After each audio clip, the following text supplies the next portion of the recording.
chinois. Eh bien, on va s'intéresser maintenant aux géants du secteur, le groupe Huawei. Il est devenu, vous le savez, la bête noire de Donald Trump qui lui a carrément déclaré la guerre.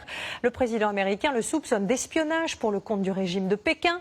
Nous avons sollicité le groupe de télécommunications qui a accepté de nous ouvrir les portes de son empire. Immersion exclusive au cœur de ce géant qui fait si peur avec Axel Cariou et Julien Clouzot. Regardez. Partout, des fontaines, des statues, des arches, du marbre. On se croirait perdu quelque part au milieu de l'Italie, à moins que ce ne soit complètement ailleurs. Devant nous, c'est la zone Paris, donc ces bâtiments sont inspirés de la cité universitaire à Paris. Et par là, c'est la ville de Heidelberg, donc ça c'est l'université de Heidelberg qui est très En connue. Allemagne. Oui, voilà, c'est ça. Et là Et donc après, là, ce qu'on voit ici, c'est la Pologne en Italie. En réalité, nous sommes à Dongguan, au sud de la Chine, chez Huawei, géant des télécommunications aux ambitions démesurées. Sur ce gigantesque campus, où l'architecture de 11 pays européens a été reproduite, 23 000 ingénieurs travaillent sur les téléphones du futur et les réseaux mobiles.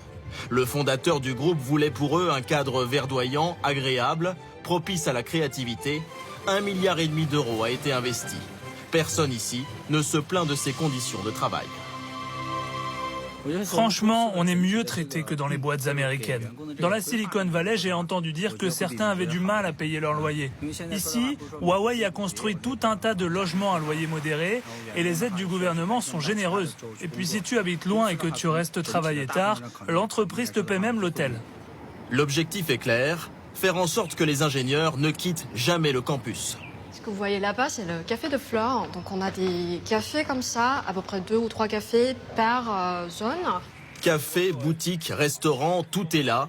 Et comme le site est immense, la surface de 200 terrains de football, il fallait bien 2 lignes de tramway pour relier les différents quartiers. Là, on part de Paris et après, c'est Vérone. Donc on passe de la France à l'Italie.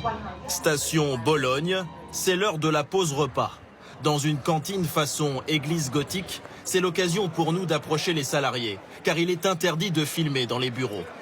T-shirt, basket, le style est plutôt détendu à l'américaine, et apparemment les salaires peuvent aussi se comparer à ceux des grandes firmes occidentales. Moi, j'ai 34 ans. Je travaille au laboratoire d'innovation. Je touche 7 000 euros par mois, sans les primes. Moi, j'ai 30 ans. J'ai un bon salaire, mais je ne vous le donnerai pas. Ce que je peux vous dire, c'est que je ne compte pas mes heures. L'entreprise n'impose pas d'horaire, ce qu'elle veut, c'est des résultats. À tel point que dans la plupart des bâtiments, les portraits des salariés les plus productifs sont affichés aux yeux de tous. Rien n'est de trop pour exacerber la motivation et l'orgueil de travailler chez Huawei. C'est écrit chaque jour, on est en train de fabriquer les meilleurs téléphones du monde. Nous voici maintenant sur le site d'assemblage des smartphones. Là encore, interdit de filmer. Les images que vous voyez ont été fournies par l'entreprise. Pas grand-chose à voir donc. Mais nous avons une question. Comment Huawei a-t-il pu doubler pratiquement tous ses concurrents en fabriquant des téléphones 20 à 30% moins chers? Avant chaque ligne de production, il y a 86 employés qui travaillent. Et maintenant, il y a seulement 17 avec notre optimisation. Parce que chaque année, nous avons investi plus de 10% de notre chiffre d'affaires dans la recherche et le développement. Injecter systématiquement 10% du chiffre dans l'innovation et la robotisation, une règle d'or imposée il y a 30 ans dès la création de la société par son fondateur Reng Zhenfei. Pour mieux comprendre la mécanique Huawei, direction Shenzhen, à 1 heure de route, le siège social. Bonjour, bienvenue à Huawei. Voici Holly, une salariée française. Aussi étonnant que cela puisse paraître, elle nous explique que Huawei a le statut de coopérative ouvrière.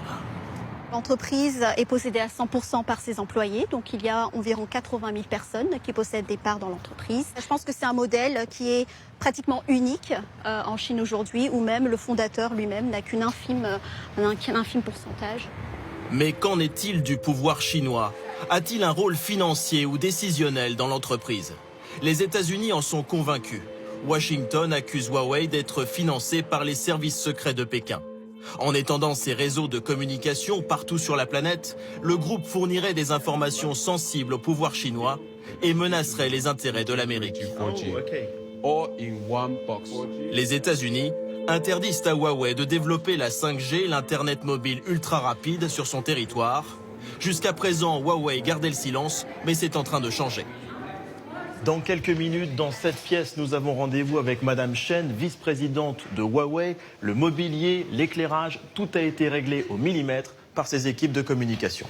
Et nous avons dû livrer toutes nos questions à l'avance. Madame Chen a donc eu le temps de bien préparer ses réponses.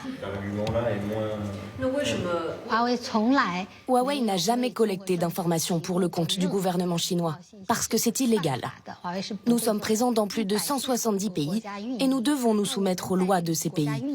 En particulier aux États-Unis et en Europe, il est interdit de transférer des données en dehors des territoires nationaux.